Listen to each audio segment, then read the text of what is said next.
Vaya a la primera carta de Juan, capítulo 1, verso 1 al verso 4, y todos juntos podamos darle lectura a la palabra del Señor. Dice así la palabra del Señor en el nombre de Jesús.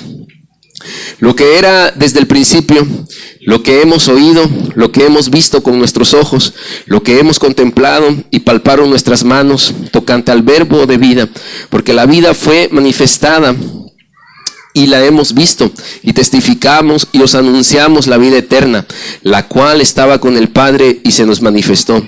Lo que hemos visto y oído, eso anunciamos, para que también vosotros tengáis comunión con nosotros, y nuestra comunión verdaderamente es con el Padre y con su Hijo Jesucristo. Estas cosas os escribimos para que vuestro gozo sea cumplido.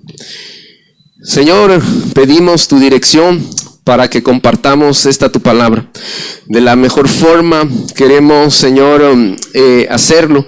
Queremos transmitir el mensaje que está escrito, Señor, en esta primer carta de Juan, de una manera efectiva, de una manera clara, de tal forma que cada uno de los que el día de hoy seamos expuestos a tu mensaje, podamos salir fortalecidos de tu casa, con una perspectiva distinta, Señor, de las cosas, y que tengamos muy en claro lo que tú, Señor, estás esperando de cada uno de nuestros hermanos y de cada uno de nosotros que nos identificamos como tus hijos. Te ruego, pues, que seas exaltado, glorificado, y que tú dirijas, Señor, cada palabra para la gloria de tu nombre. En el nombre de Jesús. Amén, Señor. Y amén. Ocupe su lugar, por favor. En la vida todo tiene un punto de partida. Cuando pensamos en el matrimonio, debemos pensar en el noviazgo, pero antes de ello necesitamos considerar la amistad, los lazos que se puedan generar. En el atletismo, aquellos que están listos para una competición necesitan tomar un número y colocarse en un lugar que le han asignado. Su posición es tal que solamente esperan el disparo para que puedan salir corriendo y dar lo mejor de sí. La primera carta de Juan, en estos primeros versículos, nos presenta la historia de un Jesús histórico, de un Jesús que ciertamente vino a esta tierra y se encarnó. Y este es el inicio de todo lo que habríamos nosotros de considerar como las doctrinas esenciales en el Evangelio. Si bien la resurrección de Cristo es fundamental, porque si no tuviésemos nosotros la resurrección como una verdad fundada en lo que Cristo ha experimentado, todo lo que hemos creído acerca del Evangelio se iba a derrumbar. La doctrina de la resurrección nos ayudaría a nosotros a explicar no solamente el sufrimiento de Cristo en la cruz del Calvario, sino nos ayudaría también y nos ayuda a explicar cuál es el motivo por el cual hoy vivimos de una forma tan difícil. ¿Por qué los tiempos son tan peligrosos? La doctrina de la resurrección de Cristo es esencial para que podamos tener un fundamento sólido, y en esa doctrina descansan muchísimas verdades esenciales de la fe del cristiano. Si nos quitaran la doctrina de la resurrección, seríamos muy parecidos a muchas de las religiones que existen en el mundo entero. Si Cristo no hubiese resucitado, seríamos igual a aquellos que anuncian o proclaman un mensaje que solamente está fundamentado en filosofías. Careceríamos de una realidad en cuestión de la esperanza que Dios nos ha prometido. Todo se vendría abajo si la doctrina de la resurrección no estuviera presente en las enseñanzas de la vida de todo cristiano. Sin embargo, si podemos nosotros decir que somos diferentes a las otras religiones, es porque la tumba donde Jesucristo fue depositado está vacía. Si somos diferentes a las otras religiones, es porque Cristo ha resucitado de entre los muertos. Si somos diferentes, es porque hemos recibido una esperanza de una segura resurrección. Pero para entender la resurrección, es necesario entender la vida de Cristo. Y dentro de la vida de Cristo encontramos el hecho histórico de la encarnación. El Verbo encarnado, Jesús siendo hombre, Jesús viniendo y dejando la eternidad y morando y habitando entre los hombres. Para entender la vida de Cristo necesitamos comprender su muerte. Necesitamos relacionar su vida y su muerte con su resurrección. Necesitamos preguntarnos también cuál es el centro de nuestra fe cristiana, cuál es el mensaje esencial y cuál es la clave para entender la fe cristiana. Y Juan nos presenta un mensaje que nos ayudará a entender cuál es lo medular del asunto. Juan dice que los esfuerzos humanos nunca serán suficientes para que podamos encontrar una verdadera esperanza. Juan responde a la pregunta de lo medular de lo que estamos creyendo, presentando la doctrina de la encarnación de Cristo. Juan dice en el principio, y el principio es un eco de Génesis 1 y de Juan 1. En el principio creó Dios los cielos y la tierra. En el principio era el Verbo, y el Verbo era con Dios, y el Verbo era Dios. En el principio de todas las cosas, dice Juan, vino alguien. En el principio de todas las cosas, alguien habitó entre los hombres. El principio al cual Juan se refiere es un principio sin principio. Es la eternidad habitando en los límites de la humanidad y del tiempo imperfecto. Es el Verbo encarnado en Jesucristo. Es Dios despojándose de su grandeza, despojándose de su esencia y viniendo a habitar entre los hombres mortales.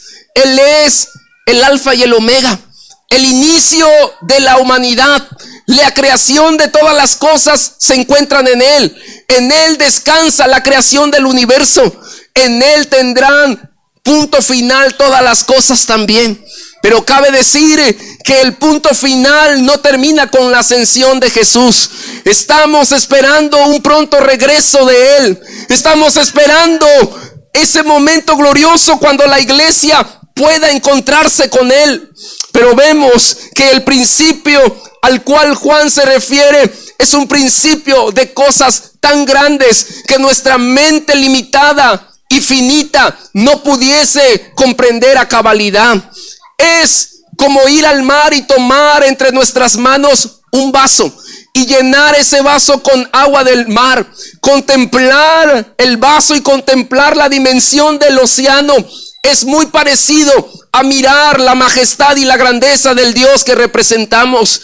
En ocasiones somos invitados en la reunión a cantarle al Dios grande, a cantarle a aquel que no tiene límites, a cantarle por la grandeza que Él representa en nuestra vida. El principio de todas las cosas inicia en Dios, quien nos ha creado, quien nos ha tomado del polvo de la tierra y nos ha dado una identidad. La esencia de la identidad cristiana descansa en el principio de todas las cosas. Dios nos formó, le pertenecemos a Él y nos ha diseñado con el propósito de honrarlo en todas las cosas que hagamos, darle a Él la gloria y la alabanza de vida. Esa debe ser la tarea de cada persona que fue creada, cristianos y no cristianos. Todas las cosas creadas deberían rendirse ante la grandeza y la majestad de nuestro Dios. Ahí nosotros nos encontramos con la entrada de la eternidad en el tiempo. Lo que era desde el principio, dice Juan, ahora entra en escena de la historia humana como una revelación perfecta y divina de un mensaje que Dios quiere comunicarnos. Por Hebreos capítulo 1, verso 1 al 3. Nosotros sabemos que Dios habló a lo largo de los tiempos de diferentes maneras mediante los profetas, pero que en estos últimos días nos está hablando mediante Jesucristo, el Hijo de Dios. Bendita irrupción de la historia de la humanidad, porque Él decidió voluntariamente venir y tomar la forma de un hombre. Jesús es 100% Dios, pero Jesús es 100% hombre también. Aunque haya una negación al respecto, vemos que aquel que desde el principio estuvo en la creación de todas las cosas, se despojó de su grandeza por un momento para venir y humillarse en medio de una humanidad que no tenía un buen final ni una esperanza. Bendita irrupción, porque Él pasó de la luz admirable para que pudiese habitar entre las tinieblas y la oscuridad de la humanidad. Bendita irrupción de la historia, porque aquel que es la vida vino en un mundo que estaba lleno de muerte y trajo vida en medio de la muerte. Dios es luz, Dios es santidad, Dios es vida, y entonces trajo vida, trajo santidad y trajo también la luz a las tinieblas. Es el mismo llamado del cual Pedro nos recuerda, que hemos sido trasladados de las tinieblas a una luz admirable para que podamos brillar en medio de la oscuridad. No podemos entender el cristianismo sin Cristo. Cristo es el centro del mensaje que predicamos. Jesús no solamente es parte de una historia que se ha contado a lo largo de muchos años. Jesús es la esencia del mensaje que predicamos. Si queremos entender el cristianismo, habríamos de entender la vida, la obra y el propósito por el cual Cristo vino y dejó la eternidad para morar entre nosotros. Y es lo que Juan intenta comunicarle a esta iglesia. Juan dice que el mensaje central que él y los discípulos están anunciando es que Cristo dejó su eternidad para morar entre los mortales. Esa es la esencia del mensaje. Él se esfuerza para poder explicarle a la iglesia que la encarnación de Cristo es un hecho histórico verdadero, que no es solamente un cuento que se habrían inventado algunos, sino que en realidad Cristo vino y se encarnó entre nosotros. Pero además de eso, Juan dice que hay un testimonio que debe él compartir con sus oyentes. Juan dice que las afirmaciones que habrá de expresar son afirmaciones de un testigo que estuvo ahí presente cuando Jesús estuvo habitando entre los suyos. Encontramos en Mateo capítulo 28 que Cristo les da una comisión, y esa es la tarea de la gran evangelización que deberíamos nosotros tener muy presente: compartir el evangelio, hacer discípulos, bautizar en el nombre del Padre, del Hijo y del Espíritu Santo. Pero la base de esta gran comisión está en la autoridad que Cristo alcanzó mediante su obra redentora para la humanidad. Cristo, antes de asignarle la tarea a la iglesia de la evangelización por el mundo, les dio la autoridad que él mismo había recibido. Una autoridad que nos es suficiente para expulsar demonios. Una autoridad necesaria para poner las manos sobre los enfermos y que estos sanen. Una autoridad indispensable para que mediante la predicación del evangelio las almas se conviertan a Cristo. Una autoridad que deberíamos nosotros tener muy en cuenta, porque es la base de nuestra predicación. Pero en estos tiempos la autoridad que Cristo nos ha entregado es una autoridad que se ha visto diluida, una autoridad que se ha ido perdiendo a lo largo del tiempo, una autoridad de la cual deberíamos prestar muchísima atención y usar. Cuando predicamos habríamos de hacerlo con la autoridad de Dios. Cuando oramos deberíamos orar con la autoridad de Dios. La evangelización requiere la autoridad que Dios nos ha dado. Además, Juan dice que él da un testimonio por medio del cual habrá un derecho en su propia esencia. Él fue un discípulo del Señor, estuvo con él, y por lo menos él menciona 4 aspectos que tienen que ver con la vida externa, con la vida sensitiva del ser humano. Él señala que lo vio, que lo contempló, Él señala que lo escuchó y que tuvo la oportunidad de tocarlo también. El mensaje que Juan está reproduciendo a la iglesia es un mensaje que escuchó directamente de los labios de Jesús. Fue un mensaje que él recibió mediante las enseñanzas que Cristo compartió en los tiempos de intimidad con los discípulos. Fue un mensaje que mientras Cristo compartía entre las multitudes, Juan estuvo presente escuchando ese mensaje. Vemos a través de Romanos capítulo 10 que la fe en el creyente viene por el oír de la palabra. Oír el mensaje que anunciamos siempre será alentador para vuestra fe. El mensaje que se anuncia acerca de la verdad de Cristo va a reproducir fe en nosotros, nos afirmará como cristianos. Nadie podría tener fe en Jesús si antes no escucha el mensaje que estamos anunciando. Le oímos, dice Juan, estuvimos presentes en medio de las enseñanzas, cuando perdonó, cuando trajo vida eterna, cuando resucitó, cuando habló a los enfermos. Estuvimos ahí escuchando de primera mano. Estuvimos ahí escuchando un mensaje que transformó los corazones, que transformó las comunidades. Un mensaje que trascendió desde el momento en que él lo predicó. Oímos y al oírlo se despertó la fe. Al oír lo que él anunciaba, se transformó nuestra manera de pensar y de ver las cosas. Oímos el anuncio de aquel que era desde el principio el eterno. Oímos el anuncio de aquel que desde el principio estuvo entre nosotros. Oímos el anuncio de aquel que traía un mensaje digno y asombroso de escuchar de parte del Padre. Lo oímos, estuvimos ahí, pero no solo lo oímos, tuvimos la oportunidad de verlo. Vimos todas las obras que él hizo, pero hay una significada diferencia entre el ver y el contemplar. Pudiéramos pensar que cuando Juan relaciona la palabra ver y contemplar desde el sentido de la vista, estaría él incurriendo en una misma cosa.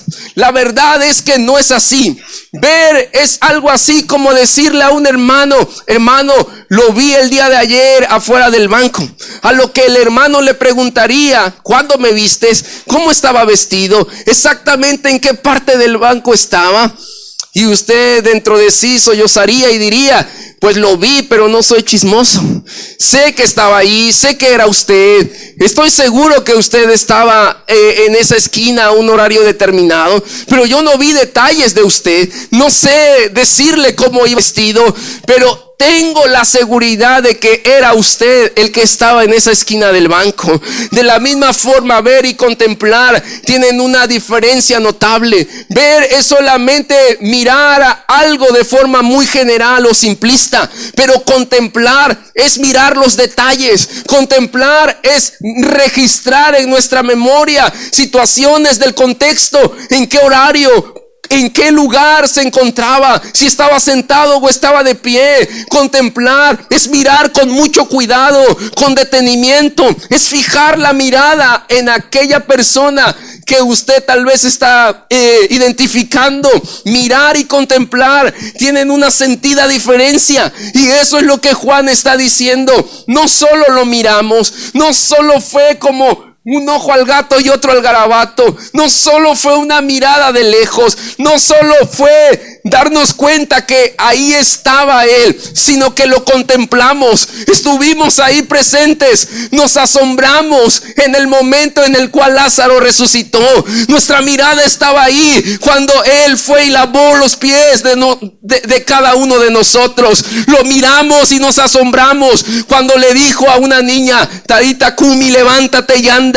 Nos asombramos cuando llevaban el féretro de un muerto y él, al mirar la angustia de una madre, le dijo: levántate tú que duermes. Lo contemplamos, vimos su majestad, vimos sus obras, estuvimos ahí presentes, fuimos testigos oculares y nos maravillamos de todas las cosas que él estaba haciendo. No solo fue mirar de lejos, sino fue contemplar lo que él estaba haciendo. Además de eso, Juan añade que tuvieron la oportunidad de contemplarle. Juan, aun cuando era un discípulo de un carácter fuerte, fue llamado también el discípulo amoroso. Juan estaba en el círculo de los más íntimos con el maestro. Se dice de Juan que él recostaba su cabeza en el pecho de Jesús, que Jesús lo abrazaba de forma amorosa, que él descansaba en los brazos de su maestro, lo tocó mientras compartían el pan y la sal, el vino en la última cena, lo tocaron quizá antes de dormir o mientras lo auxiliaban para subir a una barca. Ellos lo tocaron y Juan dice: yo fui uno de ellos y lo toqué. Y no solo fue el momento mientras estuvo en vida con nosotros, cuando resucitó, Tomás tuvo la oportunidad de insertar sus manos en sus heridas. Tomás lo tocó y yo también lo pude tocar. Toqué su vida, toqué su cuerpo, estuvo ahí, toqué quién era él, y por eso tengo el derecho de afirmar que lo que he oído, que lo que he visto, que lo que estoy contemplando y lo que he contemplado y lo que he tocado es tal cual lo testifico. Doy testimonio no de lo que me han contado en una generación y en otra. Tengo el derecho de comunicar y de testificar que Cristo realmente encarnó. Es el Dios encarnado que ha venido. Es Él, el verdadero Mesías prometido. Yo soy testigo de eso, dice Juan. Este es el anuncio y esta es la proclamación del verdadero Cristo que ha estado entre nosotros. Hemos visto, dice el autor de esta carta, hemos estado ahí y anunciamos a Cristo, y que la generación presente y la generación venidera conozca que Él es el único, que Él es el verdadero, que no hay otro Dios fuera de Él. Y cabe decir que lo que Juan estaba anunciando era un testimonio verdadero. Cuán importante es dar testimonio acerca de lo que hemos visto, acerca de lo que hemos oído, acerca de lo que hemos palpado en nuestra propia experiencia. Cuán necesario es que otros escuchen el testimonio y que anunciemos lo que Cristo representa en nuestra vida. El anuncio de Juan no era un anuncio abstracto, no era un anuncio subjetivo. El anuncio de Juan no era un anuncio basado en la filosofía imperante de la cuna griega. No eran palabras de hombres, no eran inventos. Había una clara división en la iglesia. La iglesia se encontraba en un punto crucial porque había pensamientos diferentes entre los mismos miembros de la localidad de fe. Juan, mirando esto, anuncia el verdadero mensaje del evangelio. El mensaje que anunciamos tiene que ser a Cristo, Cristo y solamente Cristo. La mirada de Juan está en Cristo.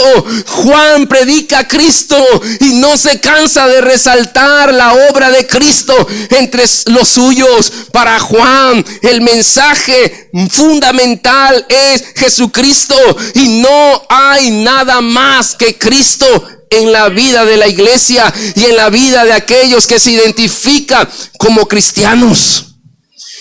Pero recordemos que había una negación entre miembros de la iglesia.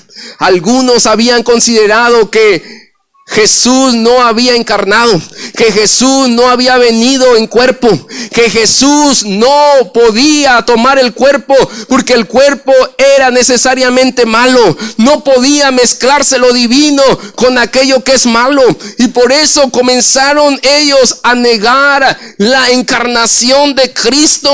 Juan entonces dice que hay argumentos necesarios que ellos deberían comprender, y los lleva al camino de la comprensión. Les dice: Él es el principio, Él es la eternidad, Él es la vida eterna. En Él ustedes podrán encontrar la palabra que les va a producir una transformación, una metamorfosis desde el interior que se va a ver reflejada en el exterior. Juan utiliza tres conceptos que le ayudan argumentar lo que él está tratando de comunicar en su mensaje, y dice: Él es el Logos, Él es la palabra de vida, Él es la vida eterna y Él es la eternidad. En Él descansan todas las cosas que puedas imaginar.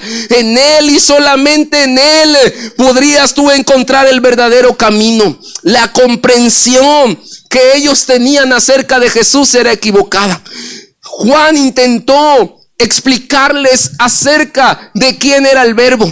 Les intentó explicar a estos hermanos que se habían levantado para dividir el cuerpo de Cristo, que el Logos, que la eternidad que había venido y habitado tenía un fundamento y tenían un origen, y el origen era el Padre. Intentó explicarles a ellos y buscó que entendieran quién era Jesús. Entender quién es Jesús en nuestra vida será importante, porque eso nos ayudará en el plano de lo individual. Cuando entendemos quién es Cristo, tendremos también soluciones prácticas a la vida. Entenderemos los principios, entenderemos el camino por el cual deberíamos andar, la forma en cómo deberíamos responder ante las situaciones de la vida. Entender quién es Jesús nos ayudará no solo en el plano de lo individual, en la familia, en la sociedad, en la iglesia. Si entendemos quién es Jesús, de esa manera podremos caminar de forma correcta como Él anduvo, según Juan sugiere. ¿Quién es Jesús en tu vida? Para algunos, de forma muy ligera, Jesús es el todo. Para otros, Jesús es su Señor. Para algunos cuantos, Jesús es su Salvador. Para otros, Él es el Creador. Para otros, Jesús es su libertador. Para algunos otros, Jesús es aquel que le ha producido gozo. Para otros, Jesús solamente es su proveedor. Para algunos más, Jesús es solamente el dueño de todas las cosas. Para algunos otros, Jesús es el que tiene el control del mundo y de nuestra vida y de nuestra familia. Pero el significado de lo que Jesús es y de lo que Jesús representa habría de cobrar mucha fuerza en el pensamiento del cristiano, porque eso nos ayudará a tener una identidad clara con Él. No tener conceptos aislados, sino más bien poder tener una interpretación integral de lo que Jesús es y de lo que Jesús representa en nuestra vida. Para algunos que han dicho que Jesús los ha salvado, Jesús solamente es su Salvador. Para otros, Jesús solamente es el gobernador de sus propias vidas. Pero Jesús va más allá de una y otra cosa. El mensaje de Jesús es un mensaje que deberíamos nosotros ir construyendo o ir tomando cada una de las piezas que se nos han dejado desde el Antiguo hasta el Nuevo Testamento, y tener una identidad clara, un entendimiento y una comprensión de quién es Jesús verdaderamente en nuestra vida.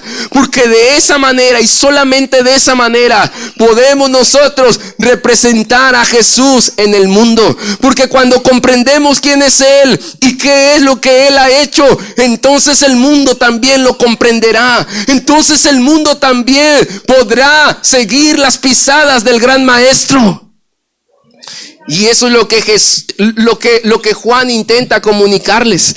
Si ustedes entienden, dice Juan, quién es Jesús, se van a evitar muchísimos conflictos. La solución al problema que la iglesia tenía en Éfeso se iba a derivar de la comprensión y del entendimiento que ellos tuvieran acerca de quién es Jesús.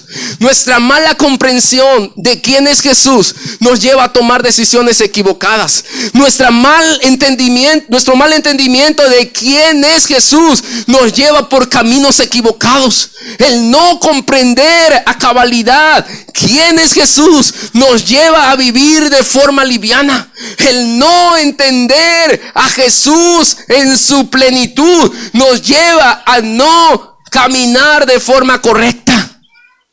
Y yo te pregunto, ¿tú sabes quién es Jesús? ¿Quién es Él en tu vida? Y Juan dice entonces que esa comprensión te dará las soluciones prácticas que necesitas. Te dará el camino y la salida que deberías tomar. Pero además de eso, añade Juan, el entender quién es Jesús te proveerá de beneficios. Y de eso quiero hablar y terminar con ello. Dice en el último apartado: lo que hemos visto y oído, eso anunciamos, para que también vosotros tengáis comunión con nosotros. Cristo divide. Y aunque pueda esta ser una afirmación escandalosa, Él dijo que ha venido a traer espada, que Él ha venido a poner en enemistad aún a los miembros de una misma familia. Cristo y su mensaje predicado con verdad y en la plenitud nos va a poner una línea entre los que son y los que no son, entre los que han creído y los que no han creído. Cuando tú viniste a los pies de Jesús, probablemente te llevaste la experiencia de que el rechazo de tus miembros de la familia estuvo ahí presente. Algunos de forma burlona dijeron: no lo invitemos más porque él ahora es aleluya. Él no ha de participar más en las fiestas porque él ya no es de los nuestros. Él es un hermanito. Él es un creyente. Y es que Cristo dividirá el pensamiento. Cristo y el evangelio predicado tal cual Él nos manda a predicarlo en la plenitud de la verdad traerá conflictos, pero en aras de crear una amistad con el mundo, pensando en ser una iglesia amistosa o un cristiano amistoso, hemos cedido terreno a aquello que no deberíamos nosotros ceder. Hemos tratado de hacer un mensaje liviano. Hemos tratado de disimular la esencia del mensaje del evangelio. Hemos intentado ser discretos en la predicación del evangelio de Cristo. Hemos intentado no expresarnos como un cristiano natural debería hacerlo, en aras de buscar la unidad, de buscar la integración, de buscar la aceptación con el mundo, la amistad con el mundo, con un amigo, con un familiar. Hemos suprimido la esencia del evangelio, o incluso hemos suprimido la misma palabra que Dios nos ha dado. Hemos tratado de evitar algunos temas que pudieran causar afectación o dolor en el corazón de otros. Predicar de Cristo va a causar incomodidad en las mesas de las familias. Seguramente alguno ha tenido la amarga experiencia de escuchar de un miembro de su casa: no hables más de Dios, no hables más de Cristo, no hablemos de religión, porque la religión es como el fútbol o como la política, nunca vamos a llegar a un acuerdo. Y es que hablar de Cristo, hablar de su verdad, hablar de lo que Él representa va a traer incomodidad. Vamos a pisar callos, vamos a echar sal y limón en la herida, hablar de la condición en la cual se encuentra y proveerle la solución para que ellos puedan cambiar.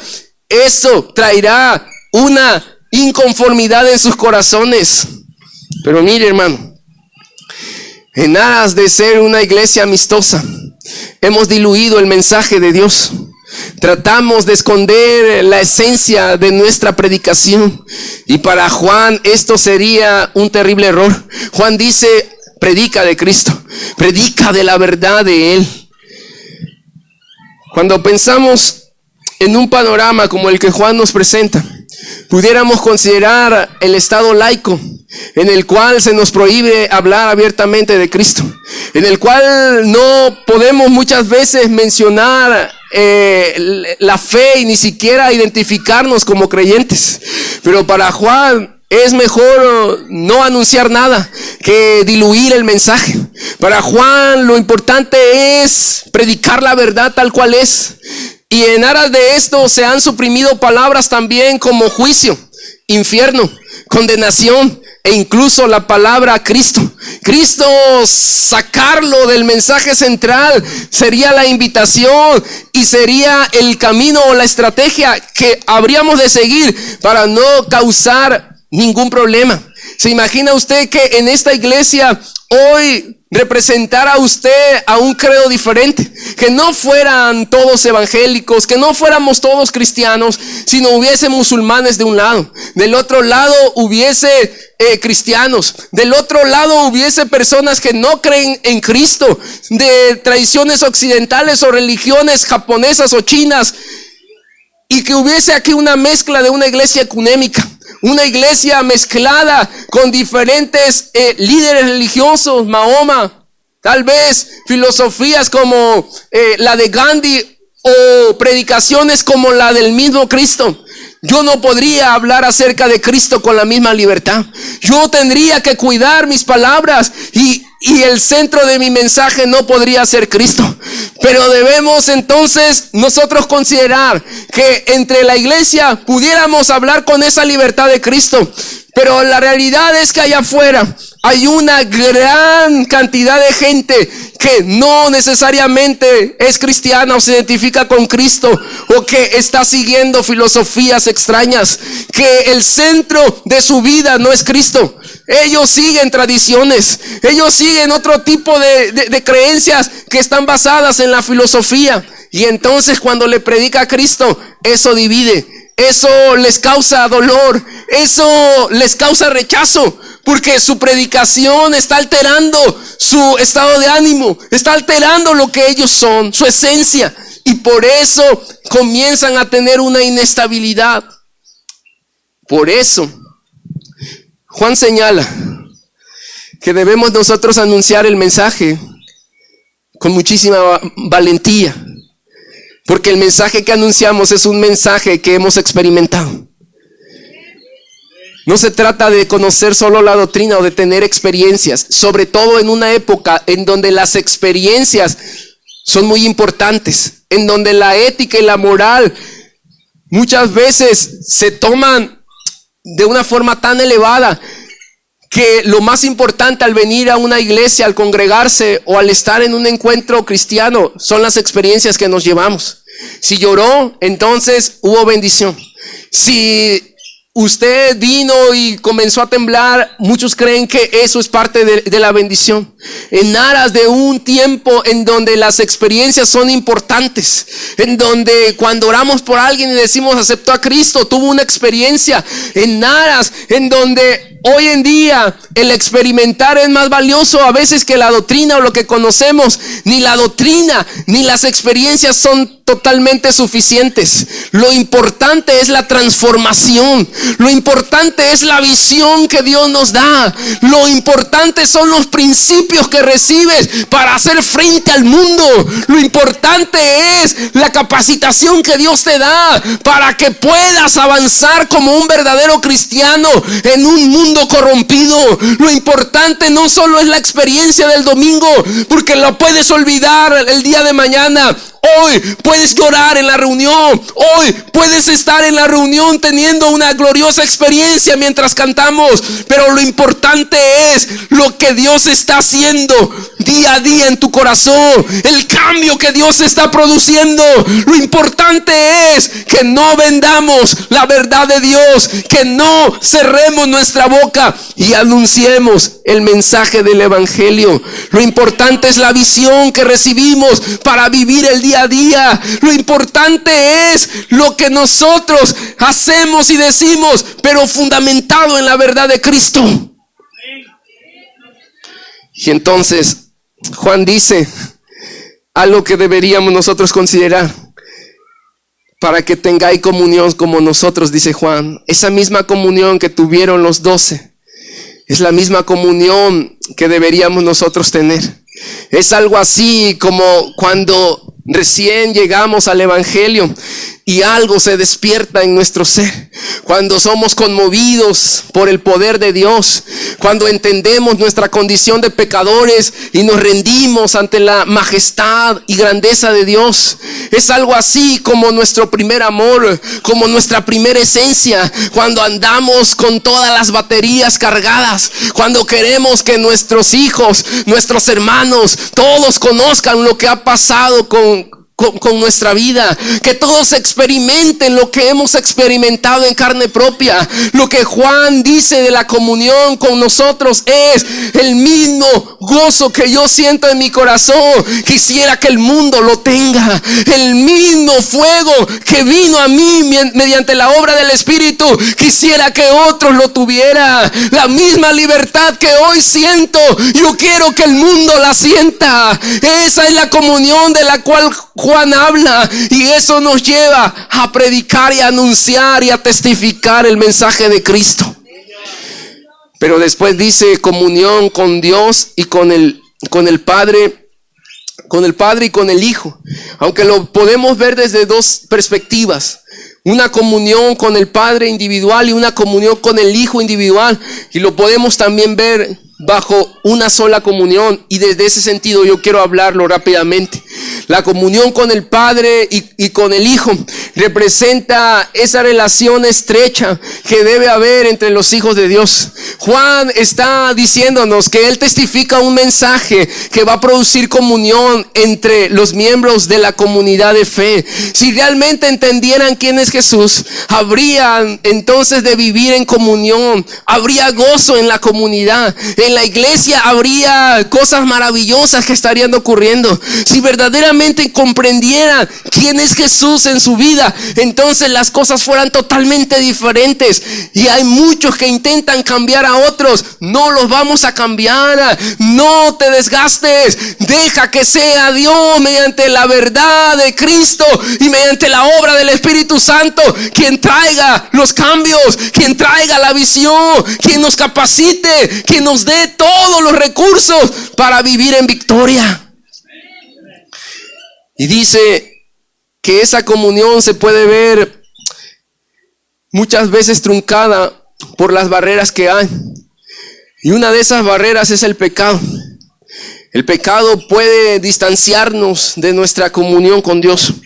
La relación que deberíamos nosotros tener con el Señor debería ser vista desde el enfoque de la santidad que deberíamos tener. Por eso en repetidas ocasiones se dice que sin santidad nadie verá al Señor.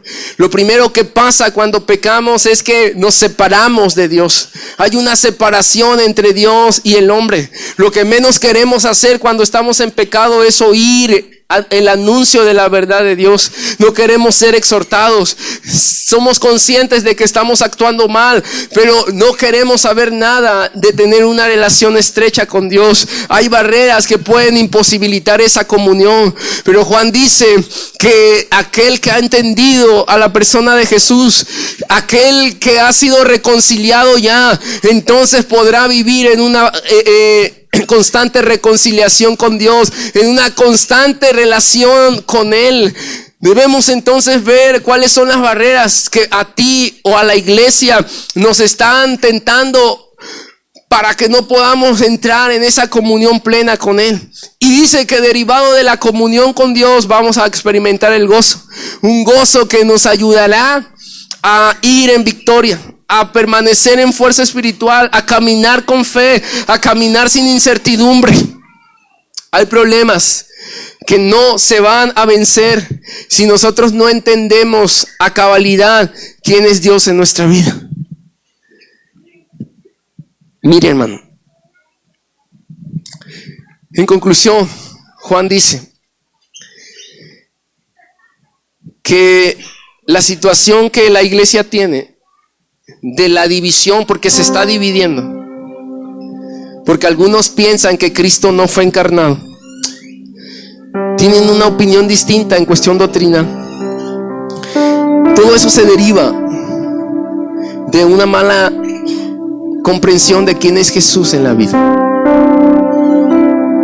Debemos entender que Dios nos ha dado mandamientos, nos ha dado principios,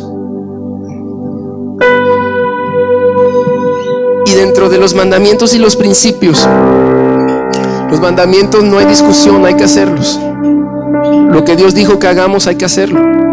Pero los principios son herramientas básicas para que podamos tener una identidad muy clara de lo que somos y cómo es que debemos actuar entonces. Juan dice, hay veces que tú no sabes cómo actuar en la vida. Te preguntas, ¿será bueno ir a una fiesta que no es cristiana?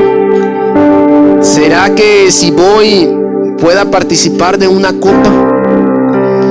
¿Será que pueda yo participar de algunas celebraciones que según el estándar del mundo es una tradición? Navidad, Semana Santa. la partida de rosca de Reyes, dar regalos a los hijos. ¿Qué hacer si me demandan o si me despiden de forma indebida? Demando a quien me ha despedido. Y entonces no sabemos qué rumbo tomar. Y no sabemos qué hacer ni de qué manera conducirnos. Participo en las celebraciones del Halloween o no lo hago. Y entonces Juan dice, todos estos problemas se derivan de una falta de comprensión de quién es Jesús. Si pequé, Dios ya no tiene un lugar para mí. Vivo en pecado, entonces pues ya estoy catalogado en la iglesia. Estoy en pecado, la iglesia lo sabe. Tengo un mal carácter, estoy actuando mal. Entonces debo tener una etiqueta. La mala comprensión, dice Juan, de quién es Jesús, nos lleva a no tener una claridad en lo que debemos hacer. Y además añade, para que puedas conducirte con una identidad cristiana verdadera, no debes de tener duda del mensaje que predicas. Permítame decirlo en el último minuto. Muchas veces dudamos de lo que hemos creído. Muchas veces no predicamos el mensaje verdadero como deberíamos hacerlo. Muchas veces un doctor nos dice un diagnóstico y decimos sí, cuando a ti se te ha prometido algo. Cuando se nos ha predicado un mensaje de un Dios de milagros, de un Dios de maravillas. Vemos a alguien metido en broncas una y otra vez, en drogas, en alcohol, y decimos sí, y lo hemos creído. Y empezamos a dudar de nuestro propio mensaje, dice Juan. Y sobre todo cuando viene un problema en donde quizá alguien muere, en donde quizá perdemos nuestros bienes, en donde quizá perdemos lo que estábamos amando, en donde pensábamos que íbamos a hacer algo con una persona en la iglesia, un proyecto, y Dios dice no. Y empezamos a dudar del mensaje que hemos recibido. Y empezamos a predicar un mensaje carente de la esencia y del poder que este mensaje representa. Porque el mensaje que predicó Juan y que hoy le predico a usted y que han predicado los profetas es un mensaje de poder, es un mensaje de transformación, es un mensaje de una visión mundial, es un mensaje no de etiquetas sino de cambios sustanciales, es un mensaje que va a trascender fronteras, diagnósticos, que va a ir más allá del límite de los pensamientos humanos.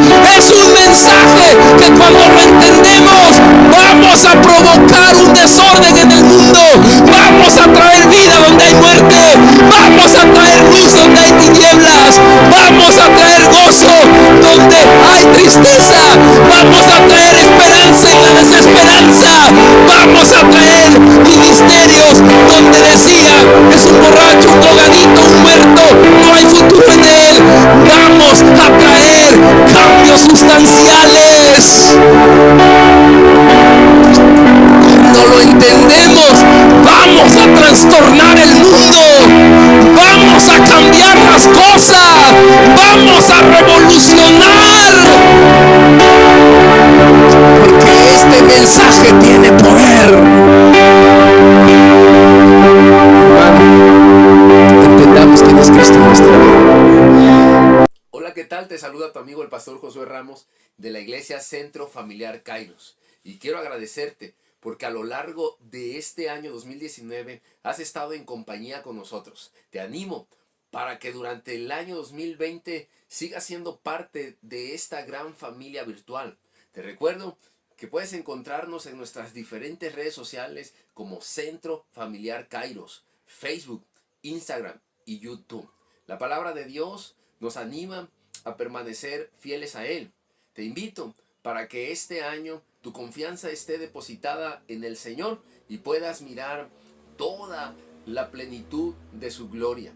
Este es el tiempo de Dios para ti. Dios te bendiga.